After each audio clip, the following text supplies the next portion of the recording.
আসসালামু আলাইকুম রহমতুল্লাহি ওয়া বারাকাতুহু। আলহামদুলিল্লাহি ওয়াহদা ওয়াসসালাতু ওয়াসসালামু আলা মান লা নাবিয়্যা বা'দা।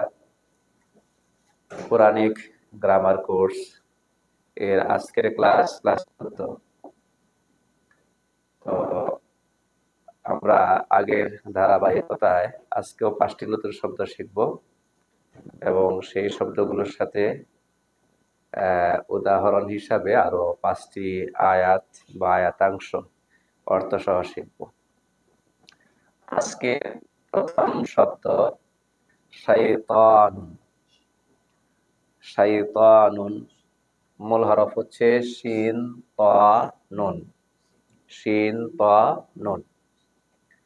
এটার তো আর অর্থ করা লাগে না, শয়তান। তো কোরআনে কারিমে শয়তান শব্দের ব্যবহার এসেছে হলো কতবার? 88 বার। এখানে উদাহরণ হিসাবে আনা হয়েছে সূরা ফাতির এর 6 নম্বর আয়াত। আমার মনে হয় আয়াতের অর্থ আপনারা সহজেই বুঝবেন আমি বলা ছাড়াই। লাকুম আদুউন ফাত্তাখিযুহু আদুওয়া। ইন্না মানে নিশ্চয়, ইন্না মানে নিশ্চয়, আশ-শাইতানা শয়তান, নিশ্চয় শয়তান, লাকুম তোমাদের জন্য। তরজমা দেখে বলতেছেন নাকি? তরজমা দেখে বলবেন না। লাকুম লাম মানে জন্য, কুম মানে তোমাদের। তোমাদের জন্য বলতে তোমাদের। নিশ্চয় শয়তান তোমাদের আদুউন। আদু মানে হচ্ছে শত্রু। আদু মানে কি? শত্রু। তো নিশ্চয় শয়তান তোমাদের শত্রু। এরপরের এটা একটু বুঝলেন, ফাত্তাখিযুহু আদুওয়া। ফা সুতরাং, ফা সুতরাং আগের কথার ফলাফল। তারপরে হলো ইত্তাখিযু, মিলায় পড়ার জন্য আমরা বলি হলো ফাত্তাখিযু। ইত্তাখিযু বানাও তাকে, গণ্য করো, গ্রহণ করো, গণ্য করো। আমরা গণ্য করা তর্জমা করতে পারি এখানে। ফাত্তাখিযুহু সুতরাং তাকে তোমরা গ্রহণ করো বা গণ্য করো। আচ্ছা, হু পাইলাম, তাকে পাইলাম কোত্থেকে? হু থেকে। হু মানে তাকে, হু মানে সে বা তারা, তাকে জায়গা হিসাবে আর কি। ফাত্তাখিযুহু তোমরা গণ্য করো বা তোমরা তাকে গ্রহণ করো আদুওয়ান কি হিসাবে? শত্রু হিসাবে। যে শত্রু তাকে যদি কেউ মিত্র হিসাবে বরণ করে তাহলে প্রতারিত হবে। কি হবে? প্রতারিত হবে। তো আল্লাহ তাআলা বলে দিলেন নিশ্চয় শয়তান তোমাদের শত্রু, সুতরাং তাকে শত্রু হিসাবে গণ্য করো। মাসালুন, দ্বিতীয় শব্দ কি? মাসালুন। হরফ তিনটাই আছে, মূল হরফ মিম সা লাম, মিম সা লাম। এটা আসছে কোরআনের কারিমে কতবার? 88 বার। এর অনেকগুলো অর্থ হয়। উপমা, উদাহরণ, তুলনা, দৃষ্টান্ত, কাছাকাছি সব। আচ্ছা, তাহলে মাসালুন মানে উপমা বা উদাহরণ বা তুলনা বা দৃষ্টান্ত। এখানে সূরা আশ-শুরা এর 40 নম্বর আয়াত আনা হয়েছে, ওয়া জাযাউ সাইয়্যাতিন সাইয়্যাতুন মিসলুহা। আমি ভেঙে ভেঙে পড়তেছি আর কি। ওয়া জাযাউ সাইয়্যাতিন, ওয়া এবং জাযা মানে কি? জাযা মানে বদলা, প্রতিদান। জাযা মানে জাযাকাল্লাহ বলি না আমরা? জাযাকাল্লাহ, আল্লাহ বদলা দিন, প্রতিদান দিন। জাযাকাল্লাহু, কা মানে আপনাকে না, জাযাকা আল্লাহ, বদলা দিন আপনাকে আল্লাহ। খায়রান মানে উত্তম, আল্লাহ তাআলা আপনাকে উত্তম বদলা দিন। এবং বদলা, প্রতিদান, প্রতিফল। কিসের প্রতিফল? সাইয়্যাতিন, সাইয়্যাতিন মানে হচ্ছে মন্দ, সাইয়্যাতিন মানে মন্দ, খারাপ কিছু, বাজে কিছু। তাহলে মন্দ কিছুর প্রতিদান বা প্রতিফল, সাইয়্যাতুন মন্দ, মিসলুহা, মিসল মানে একটা তুলনা ছিল না? তুলনা বা অনুরূপ বলতে পারি আমরা এখানে, অনুরূপ। মিসলুহা মানে সাইয়্যা। তো মন্দ এর প্রতিফল মন্দ তার অনুরূপ, মানে তার অনুরূপ মন্দ। আচ্ছা, এটা অর্থ কি? এটা হলো আপনার সঙ্গে কেউ যদি একটা মন্দ আচরণ করে, কি আচরণ করছে? মন্দ। তাহলে আপনি যদি প্রতিশোধ নিতে চান, শরীয়ত বৈধ করেছে, জায়েজ করেছে। কতটুকুন? প্রতিশোধ নেওয়া মানে প্রতিফল, প্রতি যেখানে আছে সেখানে পাল্টা এর অর্থ আছে না? কি আছে? প্রতিধ্বনি বলতে কি বোঝায়? ধ্বনির পরে আর একটা ধ্বনি, পাল্টা। প্রতিবাদ মানে প্রথম দফায় হয় নাকি, না আগে একটা কিছু হয়েছে সেটার পরে, নাকি সেটা রিয়েক্ট, না?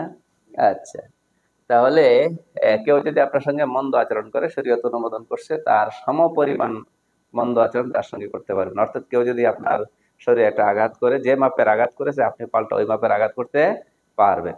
এটা শরীয়ত কি করেছে? অনুমোদন করেছে। তবে আরো কথা আছে। ফামান, ফা মানে আগের কথার ফলাফল, আগের কথা ফলাফল। মান, এই মান মানে যে ব্যক্তি, মান মানে যে ব্যক্তি। আফা, আফা মানে ক্ষমা করে, আফা মানে ক্ষমা করে, ওটার থেকে আফুন, ফাফু। হ্যাঁ, আমরা এই যে সবে বরাতে দু একটা তো মোটামুটি সবার মুখস্থ আছে, আল্লাহুম্মা ইন্নাকা আফুউন তুহিব্বুল আফওয়া ফাআফু আন্নি বা আন্না, নাকি যেটাই বলেন ফাআফু আন্নি। তো ওইখানে শব্দটা এই মূল হরফ ফা আইন ওয়াও ছিল, ওয়াও থেকে আলিফ হয়েছে, এটা ওখানে তিনবার আসছে একই দোয়ার মধ্যে, আল্লাহুম্মা ইন্নাকা আফুউন। এই আফুউন, এই আফা, এই একই শব্দমূল থেকে, ক্ষমাকারী। তুহিব্বুল আফওয়া, আপনি পছন্দ করেন ক্ষমাকে। ফাআফু, ক্ষমা করে দেন। আন্নি মানে আমার থেকে বা আমার অপরাধগুলোকে। ফামান আফা, সুতরাং যে ক্ষমা করে দেয়, ও আসলাহা, এবং সংশোধন করে। ও আসলাহা মানে সংশোধন করে। কারো সংশোধন তো আমার হাতে নেই, মানে সংশোধনের চেষ্টা করে আর কি। ফা আজরুহু আলাল্লাহ, ফা আগের কথার ফল, আজর, আজর মানে হচ্ছে বদলা বা প্রতিদান, ও মানে এর, ফা আজরুহু মানে এর প্রতিদান, সে যে ক্ষমা করে দিল এবং সংশোধনের চেষ্টা করলো, এর আলাল্লাহি, আল্লাহ মানে উপর, আল্লাহ মানে আল্লাহ, আল্লাহর উপর করতে হবে, মানে আল্লাহ দেবেন। তাহলে এখানে আমাদের জীবন যাপনের ক্ষেত্রে লাগবে এমন একটা মূলনীতির কথা বলা হয়েছে। কেউ যদি আমার সঙ্গে মন্দ কোনো আচরণ করে, তাহলে আমার জন্য দুইটা রাস্তা খোলা আছে, একটা বৈধ আর একটা উত্তম। একটা বৈধ আর একটা কি উত্তম। বৈধ কোনটা? সমান সমান প্রতিশোধ, সমান সমান প্রতিশোধ। সে আমাকে যতটুকু আঘাত করেছে আমি ঠিক অতটুকু আঘাত তাকে করলাম, এটুকু কি আছে? বৈধ আছে, জায়েজ আছে। এটার মধ্যে কোনো সওয়াবও নাই, গুনাহও নাই, সওয়াবও নাই, গুনাহও নাই। গুনাহ হবে কখন? যদি বেশি করা হয়। আচ্ছা, আর সওয়াব হবে কোনটাতে? প্রতিশোধ নিলাম না, প্রতিশোধ নিলাম না, ক্ষমা করে দিলাম, ওটার মধ্যে সওয়াব বেশি, এবং আল্লাহ তাআলা এর বিনিময়ে কতটুকু দিবেন সেটা মানে অনেক বেশি দিবেন। তারপরে আজকের তৃতীয় শব্দ হচ্ছে মালাকুন, এর বহুবচন হচ্ছে মালাইকা। মালাইকা আমরা বারবার শুনে থাকি। তো মালাকুন মানে হচ্ছে ফেরেশতা, মালাকুন মানে কি? ফেরেশতা, এখান থেকে আছে মালাইকা। তো এই মালাক বা মালাইকা, এটাও আছে 88 বার। একটা জিনিস খেয়াল করেছেন, আজকে প্রথম তিনটা শব্দই সমান পরিমাণ কোরআনে ব্যবহার হয়েছে, 88। আচ্ছা, এখানে সূরা আহজাবের 56 নম্বর আয়াত আনা হয়েছে। এই আয়াতটা আমরা অনেক তেলাওয়াত করতে শুনি, খুতবায় শুনি, বিভিন্ন সময় বয়ানে শুনি। আজকে আমরা শব্দ শব্দ অর্থ শিখে ফেলবো ইনশাআল্লাহ। ইন্নাল্লাহ ইউসাল্লুনা আলান নবী ইয়া আইয়ুহাল্লাযীনা আমানু সাল্লু আলাইহি ওয়া সাল্লিমু তাসলিমা। মিলাদের আয়াত নাকি? হ্যাঁ, মিলাদ শব্দটার ব্যবহারও তো ভুল হয়। মিলাদ মানে হচ্ছে জন্ম, মিলাদ মানে কি? জন্ম। তো মিলাদুন নবী মানে নবীর জন্ম। আর একটু করা যায় যে নবীর জন্ম বৃত্তান্ত, যেখানে নবীর জন্ম বৃত্তান্ত নিয়ে আলোচনা হবে। এটা নবীর জীবনের একটা পার্ট এবং শুরুর পার্টটা নাকি। কিন্তু আমাদের সে মিলাদ বলতে কি বোঝে? সুর করে দূরে সরি পড়া, না তাও বানানো ছন্দ দিয়া। ইন্নাল্লাহা ওয়া মালাইকাতাহু, ইন্না মানে নিশ্চয়, আল্লাহ মানে আল্লাহ, ওয়া মালাইকাতাহু এটাই আজকে শব্দ। ওয়া মালাইকাতাহু, হু মানে কি? তার, হু মানে তার। তাহলে মালাইকাতাহু তার ফেরেশতাগণ, নিশ্চয় আল্লাহ এবং তার ফেরেশতাগণ। ইউসাল্লুনা, ইউসাল্লুনা ওই সালাত থেকে। সালাতের অনেক অর্থ আসে। সালাত মানে নামাজ, সালাত মানে কি? নামাজ। সালাত মানে আবার দোয়া হয়। আবার অনেকগুলো মানার মধ্যে একবার মোটা দাগের মানাগুলো আমি বলি আর কি। আর একটা হচ্ছে সালাত আলান নবী, নবীর উপর সালাত, তখন মানে দরুদ। আবার যদি বলা সালাত আলাল মাইয়িত, তাহলে হলো জানাজা। ওই যে আপনারা হজ উমরার সফরে তো প্রায় প্রতি ওয়াক্তের নামাজের পরে ঘোষণা হয় আসসালাতু আলাল মাইয়িতি, আসসালাতু আলাল আমওয়াতি, বলে না? আসসালাতু আলাল আমওয়াত ইরহামুকুমুল্লাহ, বলে না? হ্যাঁ, তো এই ইস্তেমার মধ্যে ঘোষণা হয়, 3 ভাষায় হয়। আচ্ছা, তো সালাত আলাল মাইয়িত যদি হয়, এর মানে হচ্ছে জানাজা পড়া, জানাজার নামাজ। ইউসাল্লুনা, সালাত পাঠ করেন, আলান নবী, কার উপর? নবীর উপর। নিশ্চয় আল্লাহ এবং তার ফেরেশতাগণ সালাত বা দরুদ বর্ষণ করেন, নাজিল করেন আলান নবী, নবীর উপর। ইয়া আইয়ুহাল্লাযীনা আমানু, ইয়া মানে হে, আইয়ুহা এর কোনো অর্থ বাংলাতে হবে না, ব্যাকরণগত কারণে আসছে, এটা আমরা আগে আলোচনা করছি। আল্লাযীনা, যারা, আমানু ঈমান আনয়ন করেছে, হে ওই সকল লোক যারা ঈমান আনয়ন করেছে, মানে যারা ঈমান আনয়ন করেছ। সল্লু, তোমরা সালাত পড়ো, দরুদ পড়ো, আলাইহি, কার উপর? নবীর উপর। ওয়াসাল্লিমু, এবং সালাম পাঠ করো, ওয়াসাল্লিমু, সালাম পাঠ করো।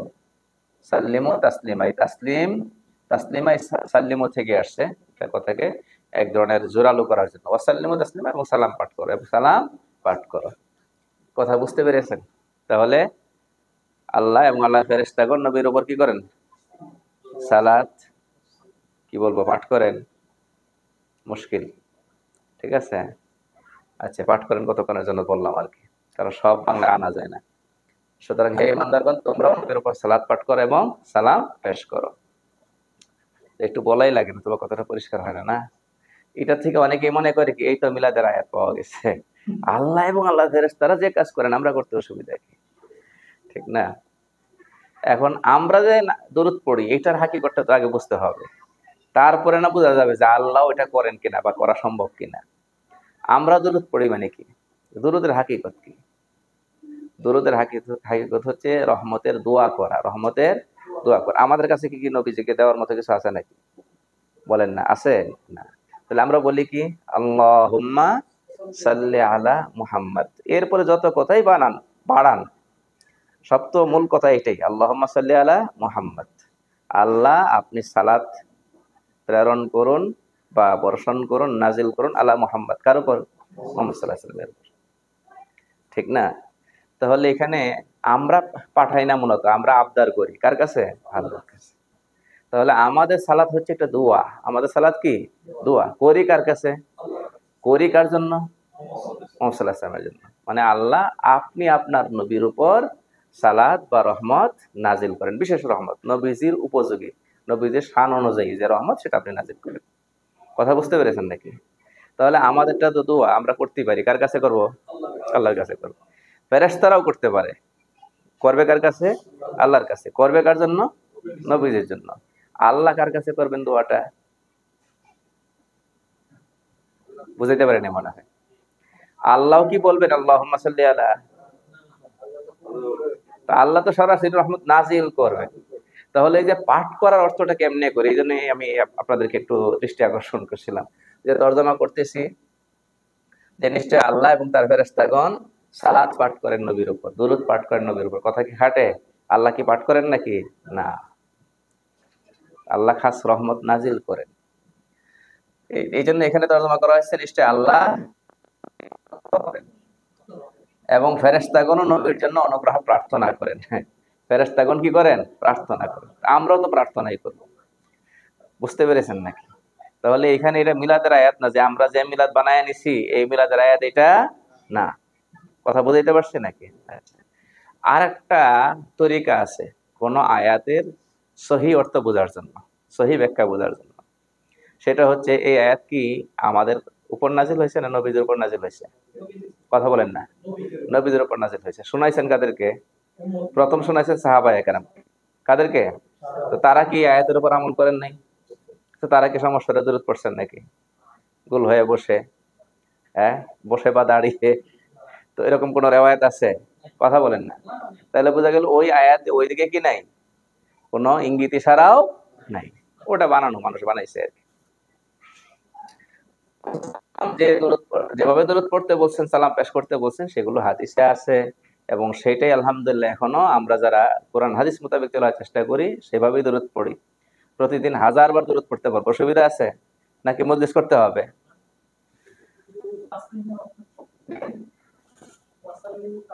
তাসলিমা শব্দ থেকেই সালাম। তাসলিমা, সাল্লিমুর অর্থ যেটা ছিল তাসলিমা বলে সেটাকে একটু শক্তিশালী করছে। কথা বুঝতে পেরেছেন? এটা গ্রামারের ব্যাপার, এটা গ্রামারের একটা অংশ এটার মধ্যে আছে। আচ্ছা, কথা এখানে না না বাড়াই। আজকের চতুর্থ শব্দ হচ্ছে মাল। চতুর্থ শব্দ কি? মাল। এটার বহুবচন হচ্ছে আমওয়াল। এক বচনটা সবার জানা আছে, আমাদের বাংলাতে ব্যবহার হয় মাল। বাংলাতে ব্যবহার হয় কিনা? মাল। আচ্ছা, তো এটার বহুবচন কি? আমওয়াল। মূল হরফ হচ্ছে মিম ওয়াও লাম। মিম ওয়াও লাম। এটা আসছে কোরআনে কারিমে কতবার? 86 বার। কতবার? 86 বার। 86টা আয়াত আনা যেহেতু এখানে আনা হয়েছে একটা সূরা আনফালের 28 নম্বর আয়াত, ওয়ালামু আন্নামা আমওয়ালুকুম ওয়া আওলাদুকুম ফিতনাতুন ওয়া আন্নাল্লাহা ইনদাহু আজরুন আযীম। ওয়ালামু, ওয়া এবং ইলামুর অর্থ কি আপনারা বলেন? ইলামু, এলেম থেকে। ইলামু তোমরা জেনে নাও, ইলামু তোমরা জেনে নাও। ওয়ালামু একসাথে মিলিয়ে পড়লো, ওয়ালামু এবং তোমরা জেনে নাও। কি জেনে নেব? আন্নামা, আন্না মানে এখানে যে, আন্না মানে যে। আমওয়ালুকুম, আমওয়াল মালের বহুবচন বলছিলাম না, তোমাদের সম্পদগুলো। ওয়া আওলাদুকুম, আওলাদ বাংলাতে ব্যবহার হয় না? আওলাদ ব্যবহার হয় কিনা? এটার বহুবচন সবাই জানে কিন্তু এক বচনটা জানে না। ওনারা আওলাদ ফরজন সব ভালো আছে, একবারে দিনের উপর আছে, এই আছে সেই আছে, কথার কথা। কিন্তু হ্যাঁ, মাল আওলাদ বলে কিনা? অনেক সময় বলে। আওলাদের এক বচন হচ্ছে ওয়ালাদ। কি? ওয়ালাদ, ওয়ালাদ, ওয়াউলাম দাল। আচ্ছা, ওয়া আওলাদুকুম, কুম মানে তোমাদের। ওয়ালামু আন্নামা আমওয়ালুকুম ওয়া আওলাদুকুম, জেনে নাও তোমাদের মালগুলো এবং তোমাদের সন্তানগুলো ফিতনাতুন, ফিতনা। কি? ফিতনা। ফিতনা তো আমরা বাংলাতেও বলি। হ্যাঁ, ফিতনার অর্থ বুঝতে হবে। তো এই ফিতনা মানে কি? ফিতনা থেকে তো দূরে থাকতে হয়। ফিতনা কি গ্রহণ করা যায় না দূরে থাকতে হয়? তাহলে সন্তান সম্পদ কোনোটাই গ্রহণ করা যাবে না নাকি? হ্যাঁ, ফিতনা মানে, ফিতনার অনেকগুলো অর্থ আছে। ফিতনার অনেকগুলো অর্থ আছে। ফিতনার এক অর্থ হচ্ছে পরীক্ষা। ফিতনার এক অর্থ হচ্ছে কি? পরীক্ষা। এখানে কি উদ্দেশ্য? পরীক্ষা উদ্দেশ্য, পরীক্ষার বস্তু উদ্দেশ্য। এই জন্য ফেরেশতাদের কি নাই? সম্পদ সন্তানের কোনো ব্যাপার স্যাপার নাই, তাদের পরীক্ষাও নাই, পাশ করা ফেল করা কোনোটার ব্যাপারেই নাই। মানুষের আছে জীবনে নাকি? কোনোটাই বাস্তবে কোনোটা ভালো না মন্দও না, ভালো না মন্দও না। আমি কিভাবে গ্রহণ করছি সেটার উপর নির্ভর করে ভালো হওয়া মন্দ হওয়া। পরীক্ষা পাশকে যে সম্পদ আর সন্তানের মোহে পড়ে কি করে নাই? দিন নষ্ট করে নাই। আছে না এরকম? দিন নষ্ট করে মানুষ দুই কারণে। এক তো হলো সম্পদের মোহ, এই সম্পদ ভোগ করার কেউ নাই, সেও জানে। ইন্ডাস্ট্রি 30টা হয়ে গেছে, এখনো তার লোভ কি হয় না? কমে না। অবৈধভাবে আরো করতেছে, লোন আনতেছে, নিয়ত নাই পুরা করার, কি বলে শোধ করার, করেই যাচ্ছে। তো তার কয় পুরুষ খাবে ইন্ডাস্ট্রি এই এগুলার ইনকাম? এটা হলো তার কিসে পাইছে? সম্পদের লোভে পাইছে। হ্যাঁ, ইন্ডাস্ট্রির মালিক হতে পারে কেউ, 100টা আছে আরো 100টার মালিক হোক, কিন্তু কি কোন পন্থায়?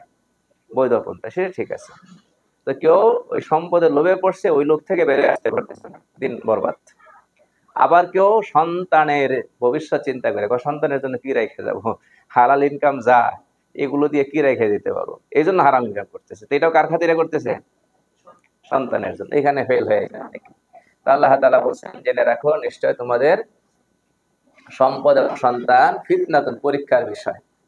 ওয়া আন্নাল্লাহা ইনদাহু আজরুন আযীম, পরীক্ষা যেখানে আছে উত্তীর্ণ হওয়ার ব্যাপার আছে, ফেল করার ব্যাপার আছে। তো উত্তীর্ণ যারা হবে তাদের কথাটা বলছে। ওয়া আন্নাল্লাহা, এবং নিশ্চয় আল্লাহ, ইনদাহু তার কাছে রয়েছে, আজরুন, আজরুন মানে কি?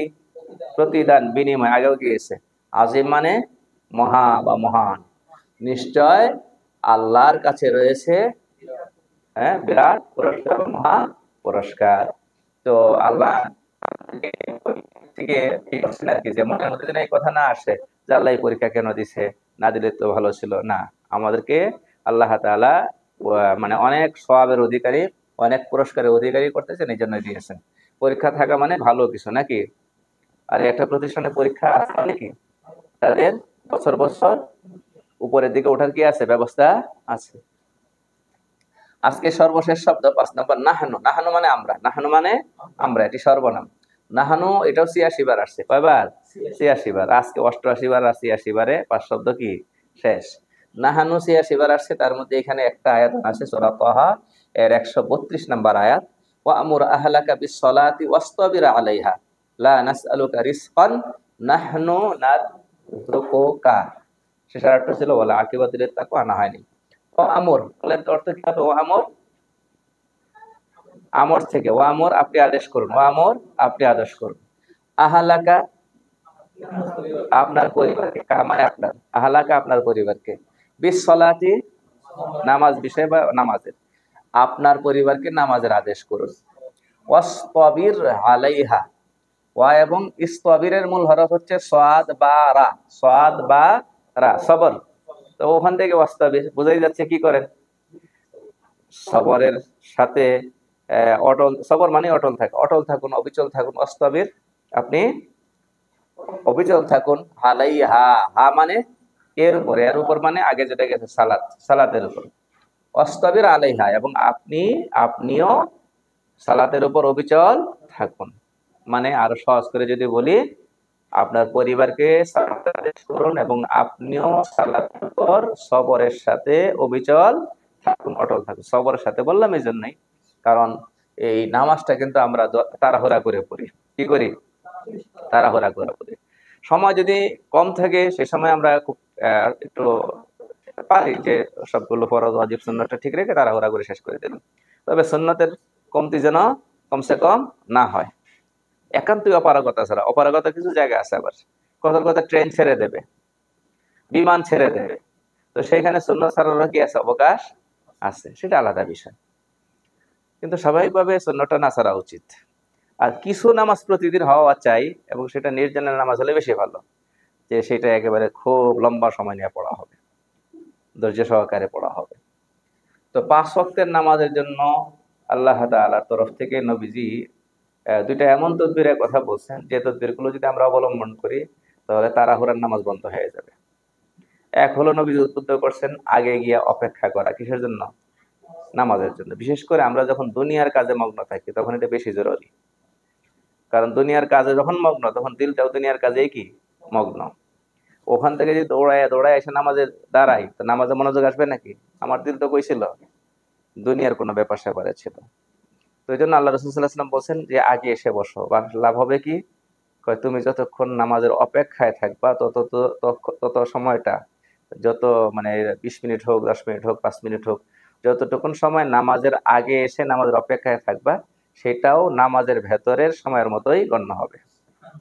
সবের দিক থেকে উদ্বুদ্ধ করছেন যেন আগে আসে, বলে তাড়াতাড়ি করে বের হওয়ার যে প্রবণতা আছে সেটাকেও নবীজি একরকম বন্ধ করে দিয়েছেন। সেটা বলছেন যে নামাজের পরে যে মসজিদে বসে থাকে, নামাজের জায়গায় বসে থাকে, তার জন্য আল্লাহর ফেরেশতারা মাগফিরাতের দোয়া করতে থাকে। তার মানে ওই তাড়াহুড়ার রাস্তাটা বন্ধ করে দিয়েছে। এখন কেউ যদি এই দুই সওয়াব হাসিল করার চেষ্টা করে, আগের সওয়াব পরের সওয়াব, তাহলে নামাজে আর তাড়াহুড়া থাকবে নাকি? সে তো ধীরে ধীরে স্থিরেই করবে। লা নাসআলুকা রিজকা, লা নাসআলু সওয়াল থেকে, লা নাসআলু আমি চাই না বা আমরা চাই না, কা মানে আপনার কাছে, রিজকান মানে রিস্ক। আল্লাহ বলছেন আমি আপনার কাছে কি চাই না? রিস্ক চাই না। নাহানু, এই নাহানুটা আজকে দেখানোর উদ্দেশ্য। নাহানু মানে আমরা, নারযুকু, নারযুকু মানে রিজিক দান করবো, কা মানে আপনাকে। মানুষ তো নামাজ তাড়াহুড়া করে দৌড়ায় কিসের জন্য? রিজিক অন্বেষণ করার জন্য। তো আল্লাহ বলেন যে আমি এমন না যে আমি আপনাদেরকে কর্মচারী বানাইছি, আমারে ই করে উৎপাদন করে আমারে দিবেন। কোম্পানি মালিক কি করে? কোম্পানি মালিক যত কর্মকর্তা কর্মচারী রাখছে সব কিসের জন্য? প্রোডাক্ট উৎপাদন তারা করবে, কাকে দিবে? মালিককে দিবে। আল্লাহ বলেন আমি তো এরকম আল্লাহ বানাই নাই, আমাকে কিছু দেওয়া লাগবে না, যা দেওয়ার আমিই দিই, রিজিকটা আমিই দিই। এই আয়াতের ব্যাখ্যায় তাফসীর ইবনে কাসির আছে, অন্য কিতাবেও আছে। রাসূল সাল্লাল্লাহু আলাইহি ওয়াসাল্লাম যখন দেখতেন ঘরে খাবারের অভাব, তখন তিনি নামাজে দাঁড়িয়ে যেতেন। আত্মীয় কি বলে ঘরের পরিবারের সদস্য যারা আছে কি বলে প্রতিবেশী তো না, মানে ঘরের সদস্য যারা আছে তাদেরকেও নামাজের ব্যাপারে আদেশ করতেন, এই আয়াতের উপর আমল করতেন। এবং সেখানে এই কথা পরিষ্কারভাবে আসছে যে কেউ যদি নামাজ ঠিক মতো পড়ে তাহলে তার রিস্কের অভাব হবে না। রিস্ক এমন জায়গা থেকে আসবে যা তার ধারণারও কি বাইরে।